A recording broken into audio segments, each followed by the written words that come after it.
አይቴብየራ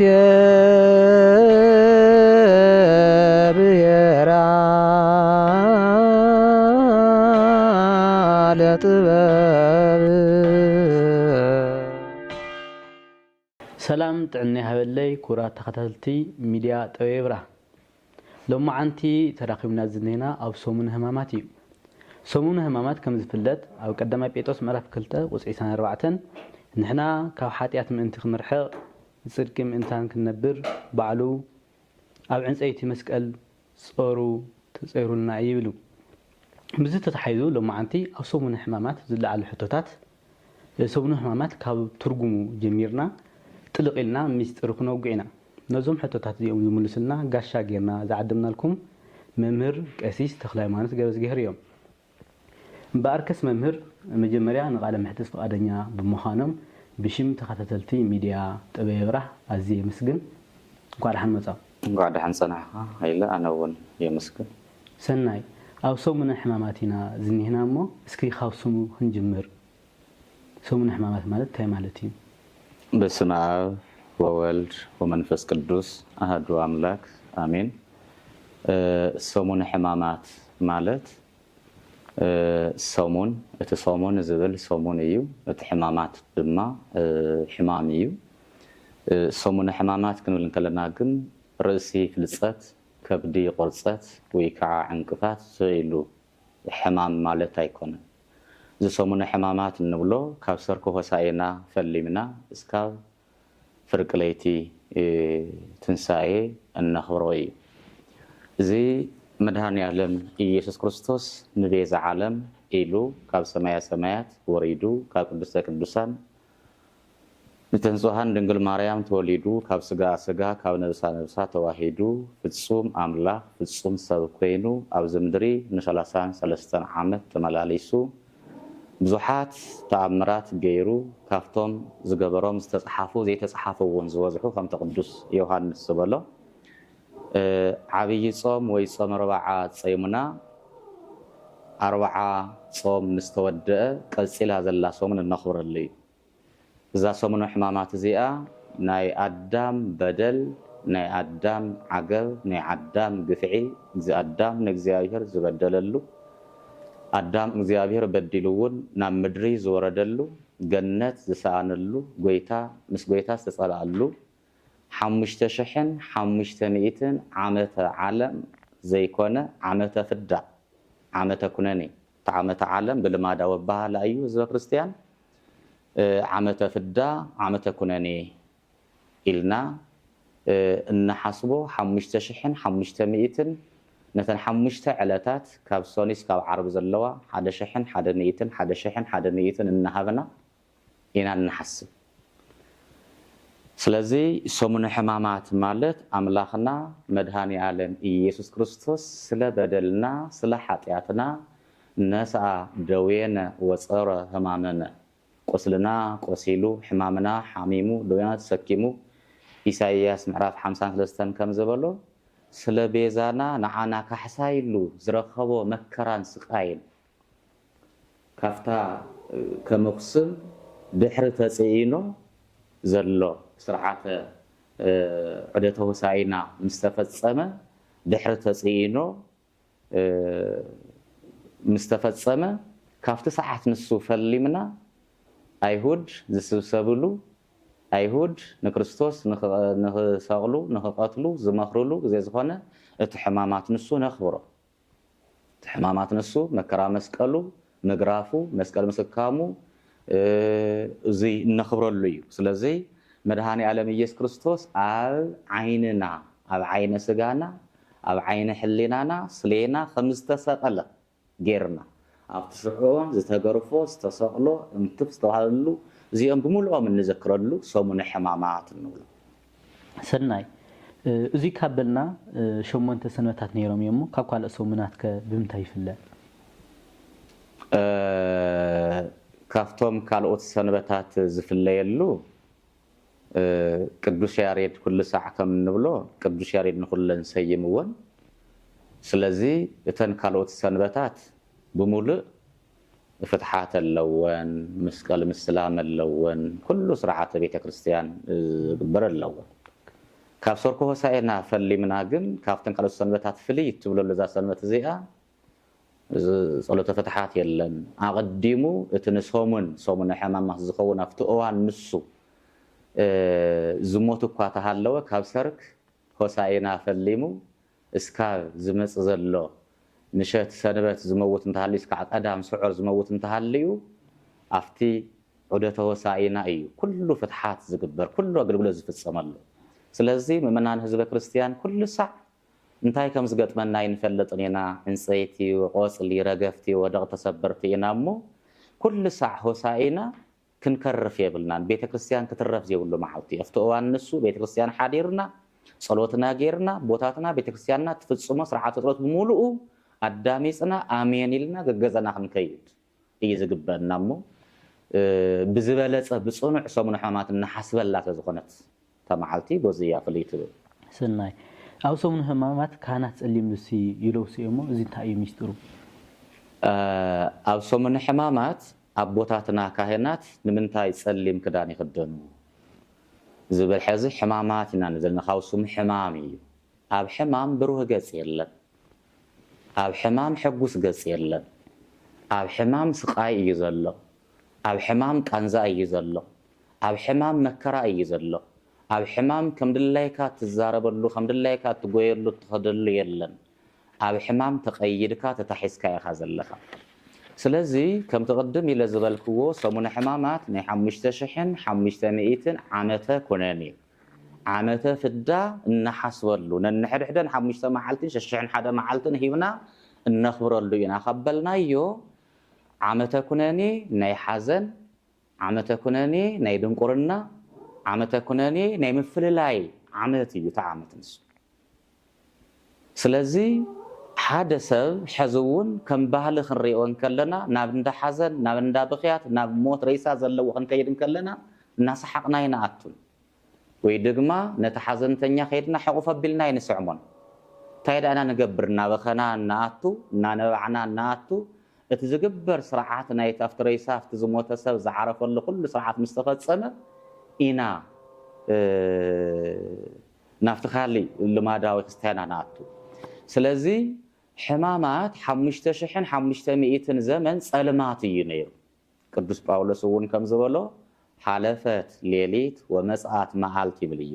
እታ ለይቲ ሓሊፋ መዓልቲ መጽያ ለይቲ ጸልማት እዩ ፀሓይ ጸልመ ወርህ ደመ ኮነ ከመ ይርአዩ እርቃነ ዛዝሁም ብርሃነ ከም ዘላባ ጊዮርጊስ ዘጋስጫ መድኃኒ ዓለም ኢየሱስ ክርስቶስ ክስቀል እንከሎ ዕራቆቱ ክሰቕልዎ እንከለው ስለ ቤዛ ዓለም ዕራቆቱ ክስቀል እንከሎ እቶም ዝፈጠሮም ብፍጡሩ ክስቀል ክግረፍ መከራ ክወጽሖ እንከሎ ወላኳ ተቐኔፍቲ መወዳእታ ግን ዕራቆቱ ክገፍዎ ከለው እታ ፀሓይ ባዕላ ጸልሚታ እያ ነቲ ብርሃን ዘለበሳ ጎይታ ዕራቆቱ ከይተርኢ እታ ወርሒ ባዕላ ደም ኮይና እያ ነቲ ብርሃን ዘለበሳ ጎይታ ዕራቆቱ ከይትርኢ እቶም ከዋክብቲ ባዕሎም ረጊፎም እዮም ነቲ ብርሃን ዝሃቦም ጎይታ ዕራቆቱ ከይርኢ ስለዚ ጸልማት ማለት ናይ ድንቁርና ዘመን ነርና ናይ ሓዘን ዘመን ነርና ብርሃን እንሪእሉ እነስተውዕለሉ ሰዓት እዩ ኣብ መዓዲና መን ይኸይድ መን ይመጽእ መን ይወርድ እንታይ ይኸውነሎ ንዕዘበሉ እዩ እዚ ብብርሃን ንብሎ ዘለና ሓዚ ብዓይነ ስጋ እዩ ኦሪት بعين الحلنا ناون بنفس ناون ጸልማት ዝነበረሉ ሰዓት እዩ ምክንያቱ አዳም ምስ ጎይቱ ተባይሱ ወድሰብ ምስ ፈጣሪኡ ተባይሱ بنفسون بسقون رخيص وديقو دقيقو دحري أبز ساعات زي النبيات النبخيو نانوعو فنو برهانك نوريس اللي ينيرو نمنتا يوم فنو برهانك يلوم كريئو مرأي خالنان فنو برهانك وصدقك حقك صدقك برهانك لا أخلنا أبز ألمات عزقتي أبجغجغ ينازلنا مو كنرئي كنستوعلي لهم يصليلو ساعاس لزنبرا نتي ولدنا أبوتاتنا عدامن حيوانن دقنومن دقومن سكع كريستوس زولا زنبرا ጸልማትን حزنን نخنذكر ቤተ ክርስቲያን ጸሊም ተኸዲና ወይ ድማ አልባሳታ ገልቢጣ ተኸዲና ነዚ ተሓሱ ጸሊም ዝኽደን ዘይብሎም ቤተ ክርስቲያናት እኳ እንተሃለው እቲ ናይ ኩሉ ሻዕ አልባሳቶም እቲ ወርቀ ዘቦ አልባሳቶም ገልቢጦም ይኽደንዎ ትምግልባት ሕዝውን نايت حزن مخنياتيو سلزي صليم لبسي ملكت حزن ملكت مكرا ملكت سقاي كم زخونه اذا ملكتنا صحاي صلمه ورح دما كونه زبلون اب ماتيوس 27 45 نرخبون كومو እዩ እዚ ዘበለና ታصحي ከም ጽልመት እሞ በዚ እዩ ነስ ጎይታ ዝኾነ ጸልማት ንምዝካር ኣፍቲ ጎይታ ኣብ መስቀሉ ከሎ ዝኾነ ጸልማት ንምዝካር እቲ ካብ ጎይታ ተፈላሊና ዝነበርናሎ ዓመተ ኩነኔ ንምዝካር ዓመተ ፍዳ ዓመተ መርገም ዓመተ ወጽዓ ንምዝካር እዩ ስለዚ ጸልማት ንሕና በኃጢአትና ዝመጸልና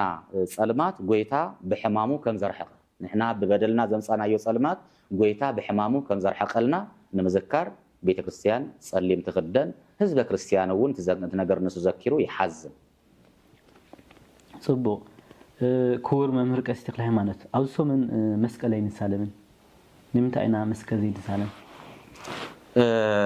ኣብዚ ሰሞን እዚ ተተሓሓዛይ እንድዩ ካብ ስተርኮ ሆሳይና ፈሊምና እስካ ክርስቶስ ተንሳአ እሙታን ዝብል ፍርቅለይቲ ትንሳኤ መስቀለይ ንሳለም ምክንያቱ ሰሙነ ሕማማት ዓመተ ኩነኔ ዓመተ ፍዳ ንዝክረሉ እዩ እንተይልና ኣብ ዓመተ ኩነኔ ኣብ ዓመተ ፍዳ መስቀል ናይ ገበነኛታት መቕጽዒ ናይ በደለኛታት መስቀሊ ናይ አበሳ ኃጢአት ዘለዎም መግረፊ እዩ ነይሩ ተዋን ንሱ መስቀል እኳ እንተነበረ ናይ ገበነኛታት እንበር ናይ ሰላም አይኮነን ናይ ኃጢአት እንበር ናይ ጽድቅ አይኮነን ነይሩ ስለዚ መስቀል ፍትሐት ስርየት ዘይነበረሉ ዘመን ንኽንዝክር መስቀል አይንሳለም ምክንያቱ እተ መስቀል ዝተሰቀለ ርጉም ይኹን ዝብል ጽሑፍ እውን ስለ ዘሎ ኣብ መስቀል ዝተሰቀለ ርጉም ይኹን ይብል ንሱ ንሪኤሉ ኣብ ኦሪት ዝተጻሓፈ ዘዳግም 22 32 ይመስለና ብዘሎት ዘይተጋጊ ርጉም ይኹን ስለ ዝብል ናይ መርገም ሰሙን ናይ መርገም ዘመናት ነይሩ ኢልና ነትመከራ መስቀሉ ንዝክረሉ ሰሙን እዩ ስለዚ ኣብ ገላትያ ምዕራፍ 3 ውን ከም ዝክራ እንታይ ምእንታና መርገም ኮይኑ ከም መርገም ሕጊ ተሻየጠና ዝብለሎ ምእንታና ትናይ አዳም ርግማን ትናይ አዳም በደል እተም መስቀል ስቀል ሽፍታ እዩ ነይሩ በደለኛ እዩ ነይሩ ኃጢአተኛ እዩ ነይሩ ዓገበኛ እዩ ነይሩ እንተይልናዮ ስለናተና በደል ስለናተና ዓገብ ስለናተና ኃጢአት ተሸይጡ በይካዓ ተሰቂሉ ዝተሻየጠና ኣብ መስቀል ዝዓደገና ዓመተ ፍዳ ክንዝክር እንተኾይና እዚ ናይ ዓመተ መርገም ዓመተ ኩነኔ ከምዚ ነይሩ ድሕሪ ክርስቶስ ምስቃሉ ግን መስቀል ናይ ሰላም ኮይኑ መስቀል ናይ ፍቅሪ ኮይኑ መስቀል ናይ ዕርቂ ኮይኑ መስቀል መንበር ኮይኑ መንበር ክርስቶስ መንበር መስዋዕቲ ክርስቶስ ኣብ መስቀል ነቢሩ እዩ መስዋዕቲ አቅሪቡ መስዋዕቱ ኮይኑ መስዋዕቲ ተቀቢሉ ስለዚ ኣብቲ እዋን ንሱ መርገምን ጽልመትን ኃጢአትን ዓገብን ዝነበረሉ ዘመን ዳንበርን ናይ ሰላም መስቀል ናይ ገበነኛ ዳንበር ናይ ሰላም ናይ ዕርቂ ኣይነበረን ኢልና ንኽንዝክር ኢና መስቀል ዘይንሳለም ኩሉ አገልግሎት ቤተ ክርስቲያን ነቋርጽ ብዙሕ አገልግሎት ቅዳሴ ውን ከቀረየ ዝቋረጸሉ እታ ዓመት ንሳ ስለንዝክር እዩ ሰናይ ከምቲ ገሊጾም መጽንሑ ኣብ ሰሙነ ሕማማት ኢድ መንሳእ ውን ዘይፍቀደሉ ምክንያት ምስ ናይ ይሁዳ ዝሃቦ ምስጢራዊ ስዕመት ክሕደት ዘሎ ምትእሳር እንታይ ይመስል ይተሓዝዶ እወ ይተሓሓዝ በደንብ ይተሓሓዝ ብኸመይ ይተሓሓዝ ሰላም ይነበረን ኮይና ንዘለና ኣብ ዓመተ ፍዳ ዓመተ ኩነኔ ገነት ዝኣክል ቦታ እግዚአብሔር ዝኣክል ጎይታ በዓመፅ ሲኢኑ ተባይሱ ስለዚ ኣብ መንጎ እግዚአብሔርን ሰብን ኣብ መንጎ ሰብን መላእክትን ኣብ መንጎ ህዝብን አሕዛብን ኣብ መንጎ ነፍስን ስጋን ጽልእ ተፈጢሩ ነይሩ ስለዚ ነዚ ጽልእ ተፈጢሩ ስለዝነበረ ሰላምታ ኣይነበረን ሁከት እዩ ነይሩ መከራ እዩ ነይሩ ስቃይ እዩ ነይሩ ኢልና እንተንሓስቦ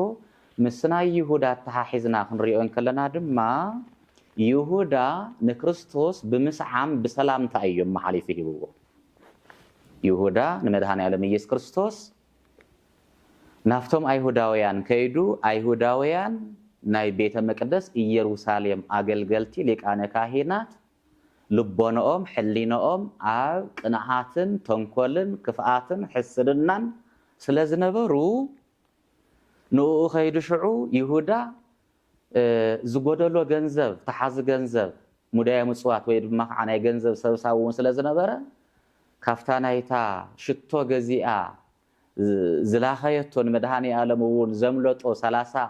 ቅርሺ ስለዝነበረ ብኡን ብኻሊእን ተተሓሒዙ ቅንዓትን ተላዒልዎ ናብ ቤተ አይሁድ ከይዱ ክንደይ ትህቡኒ ኣነ ኣሕሊፈ ክህበኩም ኣነ ክሸጠልኩም ካሊእውን ከይትሕዙ ክንደይ ትሆን ኢሉ ብ30 ቅርሺ ተስማዕሚዑ መጽኡ ተስማዕሚዑ ምስ መጸ ንኻሊእ ከይሕዙ ምእንታን ኦጎይታ መምህረ ኢሉ ማይ ልስዒምዎ ኦ ይሁዳ በሲእንኑ ታገበኦ ለወልደ እጓለ እመሕያው አንታ ይሁዳ ንወዲ ሰብ ብምስዓም ድሕሊፍካ ትህወለኻ ተባሂሉ እውን ተነጊሩሉ እዩ እዛ ስዕመት እዚኣ ምስ ይሁዳ ንኸይንተሓባበር ምስ ይሁዳ ንኸይንሰምር ሓደ ኣብቲ 5500 ዘመን ሓቃዊ ጽድቃዊ ርትዓዊ ሰላምታ ኣይነበረን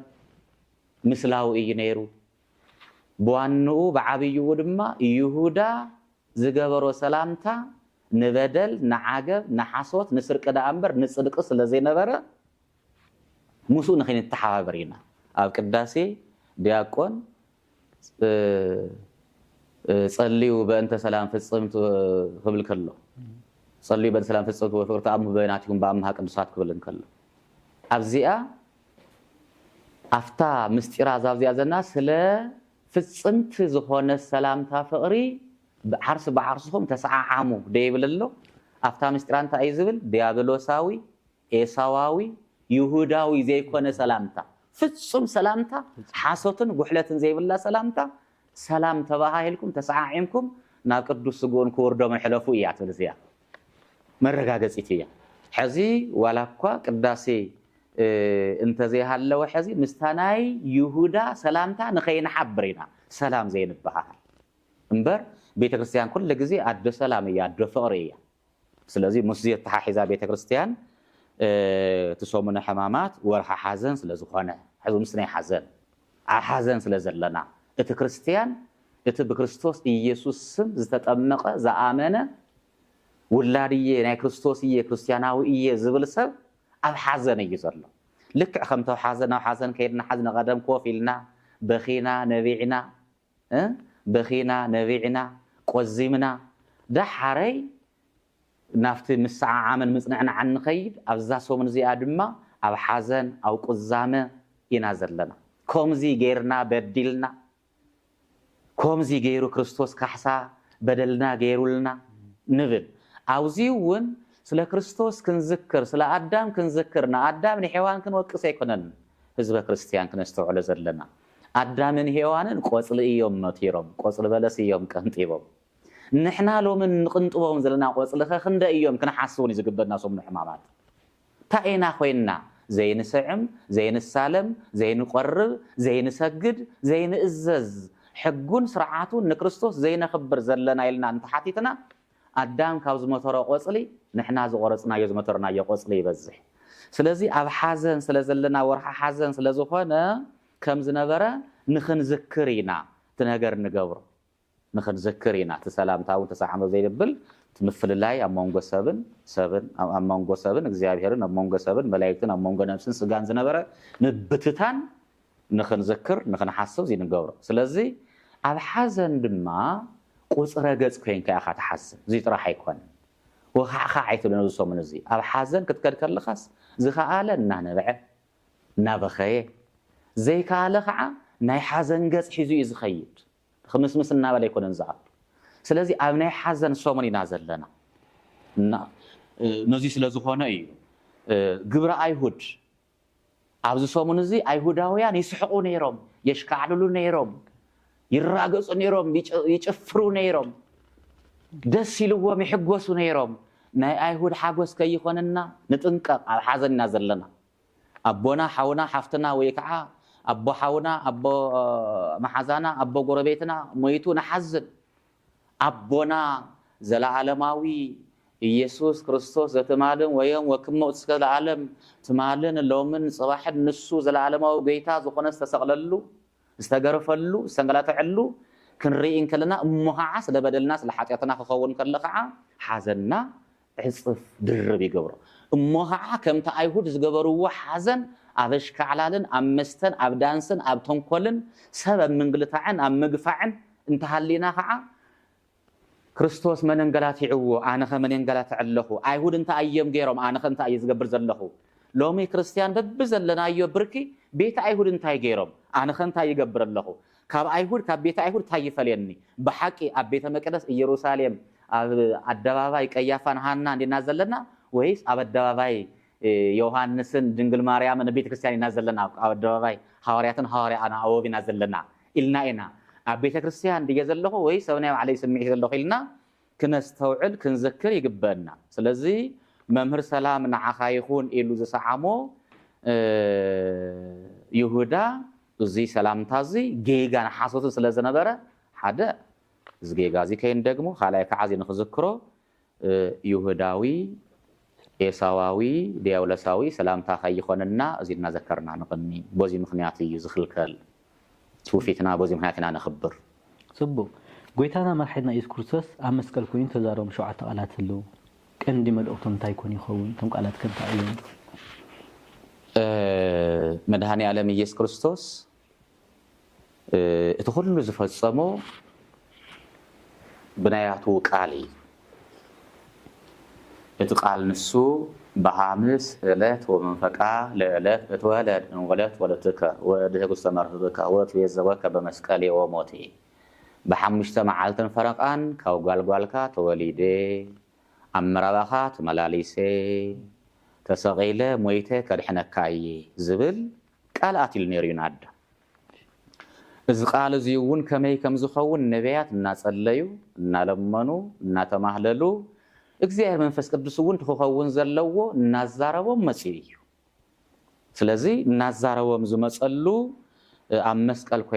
ኮይኑ ዝተዛረቦም ሸውዓተ ኣጽራሃ መስቀል ወይ ከዓ ቃላት ቀንዲ መልእኽቶም እንታይ ዝብል እቲ ሓደ ኣቦይ ዝገብርዎ ኣይፈልጡን እዮም እሞ ይቕረበለሎም ዝብል ቃል እዩ ወኣባ ህድግ ወስረይ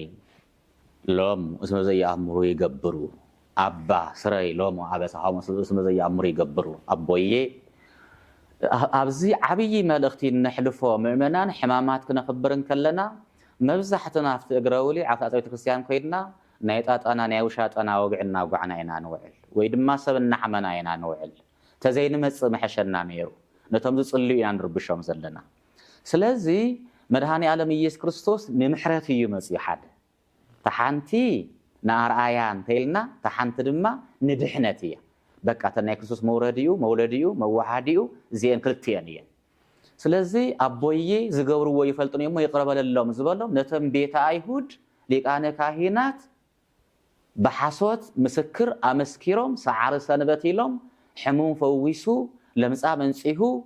عور انقحيلهم خسيسهم نخغرف نخسقل زغبرو محارنا كيبلوه محرت يلمن اللهم الله محارنا كيبلوه محرت يلمن اللهم الله حدقلنا كيبلوه حدقت يتيق اللهم الله ازيك نبلن كلنا ግን نارአያ ያትከውን ዘለዚያ ታርአያነት አንታያ ነቶም ዝብድልኹም محرت ለምንሎም ከምዚ ገይርኩም ማለት እያ ነቶም ዝብድልኹም ዝገፍዑኹም ዘንገላትዑኹም محرت ለምንሎም إيا تحنتي سلازي إزياء أفتاون زب سماياتون نحنا نزبدلونا يقرأ من نبل اللوم بدلنا حدا قلنا إلوون مهرنا سلازي إذا صامون زي إذا مكرا صامون زي إذا حمامات زي نمحرت إيو نحدقات إيو نيكرتا إيو نعرق إيو نسلام إيو عرقن محرتن حدقاتن قديف تزي قدفنا انت مسئنا كريستنانا خنتو إيو نيمسلنا نقور زلنا مالتي سلازي اتحنتي زي آية محرات ግበሩ ስለዝኾነት እታ ካልአይቲ ሎሚ ምሳይ ኣብ ገነት ክትከውን ኢኻ ዝተባሃለ ሓደ ሽፍታ ኣሎ ተስፋ እዩ ንሕና ኩላትና ተስፋ ኣለና ሎሚ ኣብ ሉቃስ ምዕራፍ 23:43 ንረኽቦ ብየማኑን ብፀጋሙን ክልተ ዘረፍቲ ተሰቂሎም ነይሮም እዞም ሰባት እዚኣቶም ክስቀሉ ከለዉ ኩሉ ነገር ክርእን ከለዉ ብየማን ዝነበረ ሽፍታ ጥጦስ ኩሉ ምስ ረአየ ተኣምራት መንክራት ምስ ረአየ ጎይታዬ ኣብ መንግስትኻ ሕሰበኒ ኢሉ ለሚኑ ነይሩ እቲ ሓደ ብፀጋም ዝነበረ ከዓ እዚ ንማዕል ዘይደሓነ ዝብል ግፍዕ ተዛሪቡ ነይሩ ኣይ የለን ንስኮ ስለ ዓለም ቤዛ ስለ ዓለም መድሓኒትነት እዩ ንሕና እኳ ስለ በደልና ይግበአና እዩ ኢሉ ሎሚ ዝበፅሐና ዘሎ መከራን ስቃይን ምንግልታዕን ስደትን ብዝተፈላለየ ምክንያት ብሕልፊ ዓለም ኣብ ኩናትን ወረኺናትን ኣብ ውግእን ወረውግእን ስለ ዘላ ብዙሓት ወናታት ተፈናቂሎም ተመዛቢሎም ኣለዉ ንሳቶም እዚ መድሃኒ ዓለም ኢየሱስ ክርስቶስ ዝተሰቕለሉ ዝተገርፈሉ ንቤዛ ብዙሓን ጥጦስን ዳክርስቶስ ዝተሰቕለሉ ዝተገርፈሉ ብሓጢኣቶም ብኣበሶም ገሊኡ ዝግረፈሉ ብግፍዒ ገሊኡ ዝግረፈሉ ብበደል ገሊኡ ዝግረፈሉ ብፀላኢ ስለዝኾነ ኣብዚኣ ንሪኣ ሕዚ ተስፋ እንድያ እንሆ ኣብ ገነት ምሳይ ክትነብር ኢኻ ትብል እያ ኣማን ኣማን እብለከ እሙነ ፈድፋደ ትሄሉ እዮም ምስለየ እዮም ትሄሉ ምስለየ ወይ ድማ ከዓ ንኣዳም ኣቦኻ ቀዲምካዮ ገነት ክትኣቱ ኢኻ ዝተባሃለ ኣሎ ሕዚ ምእመናን ካብ ጥጦስ እንመሃረሉ ኣብ ሕዲት ሽርፍራፍ ደቃይቕ መንግስተ ሰማያት ከመይ ከም ዝረኸበ ንኣዳም ኣቦኡ ገነት ቀዲሙ ከመይ ከም ዝኣተወ መላእክት እውን ዝተደነቑሉ እዩ እሞ ሕድገት ኣነ በዲለ እየ ጥጦስ ኣነ በዲለ እየ ንሱ ግን በደል የብሉን ቤዛ ብዙሓን እዩ ስለዚ በደለይ ሕደገለይ እሞ ተዘከረኒ በዘን ቃላት እዚኣተን ድሕነት ረኺቡ ምክንያቱ ፍጹም በደሉ ኣሚኑ እዩ ስለዚ ካልአይቲ እዚኣ እያ ተስፋ ተቐዳመይቲ ምሕረት ኣብዛ ካልአይቲ ተስፋ ስለዚ ተስፋና መድሓኒ ዓለም ኢየሱስ ክርስቶስ ስለዝኾነ ሰሙነ ሕማማትና ክነኽብሮ ክንዝክሮ የምህረና ኣቲ ሰበይቲ እንሆ ወድኺ ሳልሰይቲ ኣንታ ሰብኣይ ወይ ከዓ ኦ ብእሲቶ ነዋ ወልድኪ ኦ ዮሃንስ ነዋ እምከ መድሃኒ ዓለም ኢየሱስ ክርስቶስ ኣብ መልዕልተ መስቀል ኮይኑ ስጉኡ ቆሪሱ ደሙ ፍሲሱ ንቤዛ ዓለም ከም ዝኾነ ሂብና ብዕለተ ሓሙስ ብምሴተ ሓሙስ እውን እዚ ርኢናዮ ኢና እዚ እንሆ ፅባሕ ስለ ቤዛ ብዙሓን ዝቁረስ ፅባሕ ስለ ቤዛ ብዙሓን ዝፈስስ ስጋይን ደመይን እንኩም ኢሉና ሃዋርያት ሂብዎ ከይዱ ከዓ ብፈቃዱ ተታሒዙ ተሰቂሉ ኣብ መልዕልተ መስቀል ዝሰለመና ስልማት ናይ ምንታይ እዩ እንተኢልና ንዮሃንስ ኩሎም እቶም ምስኡ ዝነበሩ ገዲፈምዎ ሓዲገምዎ መከራ ስቃይ ጥሜት መግረፍቲ ቁሪ ክበዝሕን ከሎ ክብተኑ ክሓድግዎን ከለዉ ናብ እግረ መስቀል ፀኒዑ ዝተቃለሰ ወይ ድማ መከራ መስቀል ዝተቀበለ ወይ ድማ ስቃይ ኩሉ ዝረአየ ዮሃንስ እዩ ነይሩ ምስኡ ድማ ድንግል ማርያም ነይራ ካልኦት እውን ቅዱሳት ኣንስቲ ነይራ ዮሃንስ እውን እስካዕ መወዳእታኡ ፀኒዑ ይበክ ነበረ ዮሃንስ በከየ እንዘ ይብል ወይልየ ኣማኡ ተከርሱ ከመነደ እሳት ወኤ እናበለ ኣባ ጊዮርጊስ ስለ ዮሃንስ ኣብ ሰዓታት እውን ኣብ እሴት ብፀጋ ዝበሃል እውን ኣብ ዕለተ ዓርብን በዓል መድሃኒ ዓለም ኮን ከሎ ብዲያቆናት ዝየም ዜማ እዩ ስለዚ ወይ ኣነ እናበለ ዝበኸየ እዩ ፀኒዑ እዩ የፅኒዑ እዩ ድንግል ማርያም እውን ብድንግልና ዝረኸበቶ ብድንግልና ፀኒሳ ብድንግልና ዝወለደቶ ድንግል ሓሊብ ድንግል ጥወጥባ ዘዕበየቶ ኩሉ ምስጢረ ነገረ ሰማያትን ምድርን እውን እናተገልፀላ ኣብ ልቦናኣ ኣቕሚጣ ትነብር ዝነበረ ዝኩሉ መከራ ክትርእን ከላ የፅናዕንዕኺ ወድኺ ተባሂሉ ኣንቲ ሰበይቲ ኦ ማርያም ኦ ብእሲቶ እንሆ ወድኺ ዮሃንስ ኦ ዮሃንስ እናሃድኻ ማርያም ኢሉ ን15 ዓመት ሙሉእ ኣገልጊልዋ ይኸይሰልከ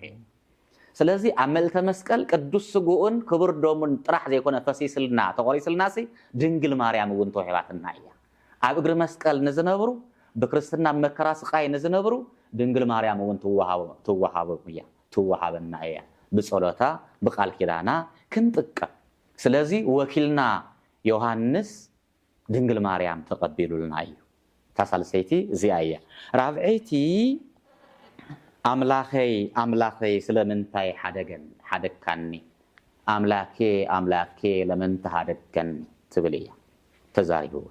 زي اول ماتيوس 27:46 مكرا سغا ايا تملكت زي ክርስቶስ ዝተቀበሎ መከራ ስጋ የሪየና ኤሎሄ ላማ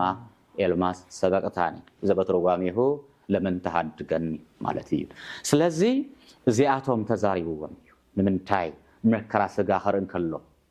መከራ ስጋ ክንክልን ከለና ሓዘው እዚ ግን ክርስቶስ ኢየሱስ ተሰቂሉ ክንከለና ዝተሰቅሎ ብተዋሕዶ እዩ አመልተ መስቀል መለኮት ጥራሕ አይነበረን ስጋ ጥራሕ አይነበረን ፍጹም አምላክ ፍጹም ሰብ በተዋህዶ ተሰቂሉ በነገረ ስጋው ይኸ እዚ ከመልከት ለምን ተሐድገኒ አመከራኩም ናዓና አይዚ አርአያ እዩ አመከራኩም አይትሕደገኒ ንምንታይ ሓደካኒ ኢልኩም አምላክኩም ጸልዩ አምላክኩም ጽርሑ هو ትምክሕትና መመክሒና መድኃኔ ዓለም ኢየሱስ ክርስቶስ እዩ ካሊ ገንዘብ ሃፍቲ ጉልበት ስልጣን ከውነ ይኮነ ስለዚህ መከራ እዚ ተራብዓይ ሓምሻይ ጸማይ ኢኩ አብ ዮሐንስ 19:28 ጽምኢ ድሕነት ሰብ ወድ ሰብ ብጽድቂ ጽምኢ ተሳቂዩ ነይሩ እዩ ጽድቂ ብምጽማዕ ተሳቂዩ ነይሩ እዩ ጽድቂ ብምጥማይ ተሳቂዩ ነይሩ እዩሞ ጸማይኩ አፍቲ ዝነበረ ጽምኢ ጽድቅና አፍቲ ዝነበረ ጽምኢ ገነት መንግስተ ሰማያት መንግስተ አምላክ አፍቲ ዝነበረ ጽምኢ ናይ ወድ ሰብ ነቲ ጽምእና ጸምኢልና ስለዚህ ጸማይኩ ማለት ጽድቂ ዝገበሩ ኃጢያት ዝገበሩ ኩሎም ናው ሲኦል እዮም ነይሮም ምክንያቱ በአዳም ምክንያት በአዳምን ሔዋንን ምክንያት ገነት ተዓጽያ እያ ነይራ ኣብዚ ምድሪ ዝውን መከራ ስቃይ እዩ እሾክ አሜከላ እዩ እሾክ አሜከላ ዓቀብ አው ቁልቁል ዝወገአና ጎኖ ቅጫዓ ካኺቶ ዘይኮነስ እሾክ አሜከላ ክፍአት መንቀይነት ሕስድና ዚአቶም ብሙልኦም ኣብ ወዲ ሰብ ዘለው እሾሃት እዮም ጽምኢ እዮም ዚአቶም ናብ ሲኦል እውን ያስለ ዝነበረ ጸማይኩ ዝብል ጽምኢ ድሕነት ወዲ ሰብ ትንቢት መጽሐፍቱ እውን ንምፍጻም እዩ ጸማይኩ ወወደዩ ዝብል ነበረ ጸማይኩ ኣብ ቅዱስ ዳዊት እውን ነቀደም ነው አምሲሉ ንክርስቶስ ተዛሪብዎ ስለ ዝነበረ ጽም ወዲ ሰንዛ እዚአ ተዛሪብዋ ካል ሻድሻይ ተፈጸመ ታዩ ተፈጺሙ ዮሐንስ 19:30 ይዝርከብ ምእመናን ፍጻሜ ድሕነት ማለት እዩ እቲ በሐምሻይ መዓልትን ፈረቃን ካብ ጓልጓልካ ተወሊደ ከድሕነካ እየ ዝተባሃለሉ እቲ ነሳአ ደዌነ ወፀረ ህማመነ ተባሂሉ ብነብይ ኢሳይያስ ተነገረሉ እቲ ነዓውረድ ኢድካ ስደድ አልዕል ነዓ ጸልማትና ጋል አብረ ተባሂሉ ተጸለየሉ ናይ ድሕነት ሶምን እቲ ዝነበረ ናይ ጸላም ዓመተ ፍዳ ዓመተ ኩነኔ ሶምን ዘኪርና በኸምዚ እዩ ትጽምእን እቲ ኃጢያትን ትበደልን ተቀንጢጡ ኢልና ተፈጸመ ስብል ጸሚኤ ምስበለስ ሓሞትን ሰፍነግ ዝተሓዋወሰ ዝተአጀለ መሪር ወድሰብ ነትማይ ዝህብ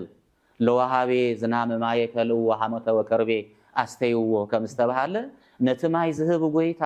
ካብ ሰማያት ማይ ዝኒሙ ማይ ሕይወት ዝስቲ ጎይታ ብሕዩቅ ሰፍነግ ዝተሓዋወሰ መጺጽ ጥራሕ ዘይኮነስ መሪር ስለዚህ እትምረት ዝነበረ ናይ ምረተ ገሃነም ምረተ ሲኦል ምረተ ዓመተ ኩነኔ ምረተ ዓመተ ፍዳ ሓሊፉ ተፈጺሙ እትጽምእና እትምረተና ብኡ ሓሊፎሎ ተባሂሉ ዝተዘርበሉ እዩ ሻውዒቲ አቦይ ነብሰይ አብኢድካ አሐድር ወይ አማሕጽን ኣለኹ አማሕጽን ነብሰይ ውስተ እዴከ ዝተባለ ዚአቶም ሸውዓተ አመልተ መስቀል ኮይኖም ዝተዛረቦም ስለና ስለ ሕይወትና ምስጥር ዝተዘረቡ ዝተፈንተኑ እየምሞ ምእመናን ህዝበ ክርስቲያን እዚአቶም ንዓና ዝተገብሩልና እየምሞ ንሕና እንታይ ኢና ክንገብር ብኸመይ ኢና ክነሕልፎ ሰሙነ ሕማማት ንሕና ከመይ እንታይ ኢና ክንገብር ካብ ቤተ አይሁድ ብምንታይ ኢና ክንፍለ ክርስቲያንነትና በከመይና ክንቅድሶን ናሓስወሉ እዩ 7 እየን እዚኣተን እየን ነይረ ጽቡቕ እዚ ካበልና ብሕማማት መስቀል ንሰባት ዝሃቦ ናጻነት ዝኸፈቶ በሪ ገነት ብከመይና ክንገልጾ ንኽእል بحمامة مسكال كنبلن كلنا حز حمامة مسكال كنبلن كلنا سلا سقلت هنا نبع عربي هنا نخير زلنا جند ما حمامة مسكال كنبلن كلنا كاب سركو هو سعينا فاللي منا نحصوي اتناي ايهود مدلاي منجلتها اعتزنورك مولو ايمو حمامة مسكال كنبلن كلنا بحمامو حمامنا اطفو يناخذ الحز حمامات بحمامو حمامنا أطفو بموتو موتنا أطفو بموتو موتنا سعارة ويكعا سعارة التي تعاطيو زنبر جنة بمسكلو تخافته بأنت حيوان تعاصوا خخوت جنة وبأنت مريم دنجل ترهو لنا سل حيوان زتعاصوا جنة نيرو أو زي كده بنكلنا نايتا قصلي من ملعلي منكلي نبلع بحاليت حيواني يعني استنقروا أدام دما تماخيرهم بليعهم سلازي بحيوان مخري مخنيات نايقال ديابلوس قال سيطان قوقوي مخري قوقوي سبكت ديابلوس سميعة سيطان سميعة حيوان مسبع البيتا مس أدام بليعهم وديقهم دنجل مريم دما نايت قنوع أقلقالي قدوس جبريل ملأخ بسرات سميعة كريستوس إيسوس وليداي سلازي وبأنت مريم دنجل تره ولنا خلنا نكلو بأنت مريم إلنا نكريستوس إيسوس نقرة واحد روز فتصم الله استفتصم الله قدوس عن دنجل مريم كاب سجا كاب نفس تواهيدو سلازي بحفشة قدوس بارس نقرن كان ابروميخ نقرن نانكلو 4 معرف 5 معرف نقرن نانكلو بمخنيات ادم زمصموت بمخنيات كريستوس توجد اتموت تسحتت بادم مخنيات مصير اتحيوت دحنت اتموت كع بمنتاي توجدو بكريستوس توجدو مالتيو سلازي مستيرو ادم ام بليعو حاتيات تنسيو كريستوس اب ام تسقيلو حاتيات توجدو لذي بأنت حيوان سبهالة عنصيتي قريصة عنصيتي ذليعة أيام سياته أيام مسيح مو كريستوس كعا عنصيتي أمسيوم عنصيتي قريصة عنصيتي يوم صغيرة مو سلذي إتنا يجبنين هذا زنبرة عنصيتي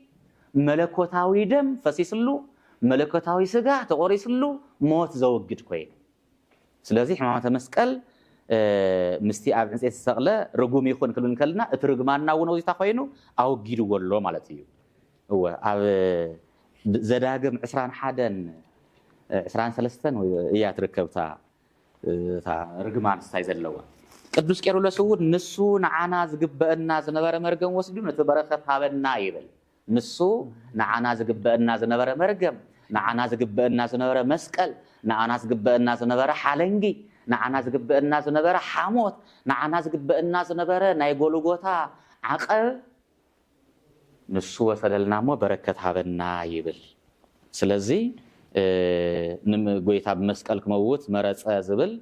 بمخنيات عنصيتي عز يهايو وعز يقتل عنصيتي يقتليو عنصيتون يدحنيو بعز أبلس مويتنا بعز مسكال دحينا عنصيت بمبلع مويتنا على عنصيت استغلى كريستوس على عنصيت سفري قدوس قون كوردن بمبلع بمستيك عادي حنا سناي ناي مودات هنغبراينا بصفي قديم على تخل ملسو او سومنزي مؤمنا كم يكن حلفو يغبا كم حرام مغو وصاي كالي انت عينت منفساو سرح نسرح لهم ام مودات اسكيطولنا او سومنزي تصومنا نصومنا يمسيناينا كابوزح نجر تحرمنا عينا كم مبالغ تحرمنا عينا حزون أبو سوم زين حرمه عندنا أفتي عبيد صوم نمر العمز نورنا مبالغ كاب طعومات مبالغ تبعلو كنحرم يقبع كنحرم مالتي نمذكر التجبر لنا كحساب مذكر بوزح بمسجد بمصلاي بمنباب تومز نورنا نبيات قبر حمامات بيت كريستياننا قبر حمامات إلى مصحف ካብ ሰርኮ ሆሳዕና ፈሊሙስ ከዓ ለይቲ ትንሳኤ ዝንበ መጽሓፍቲ ንሱ ብምድማጽ ንሕና ናብስና ብምምላስ ኢና ክነኽብሮ ዝግባእና ጽቡቕ እምበኣር ኩራት ተኸታተልቲ ሚድያ ጠበብ ይብራህ ምስ መምህር ቀሺ ተክለ ሃይማኖት ገረዝገሀ ዝነበርና ጻኒሒት ኣብዚ ክንክበት ኢና ንቐጻላይ ብኻሊእ መደብ ክሳብ ንራኸብ ካብ ሽዑ ተሰናዩ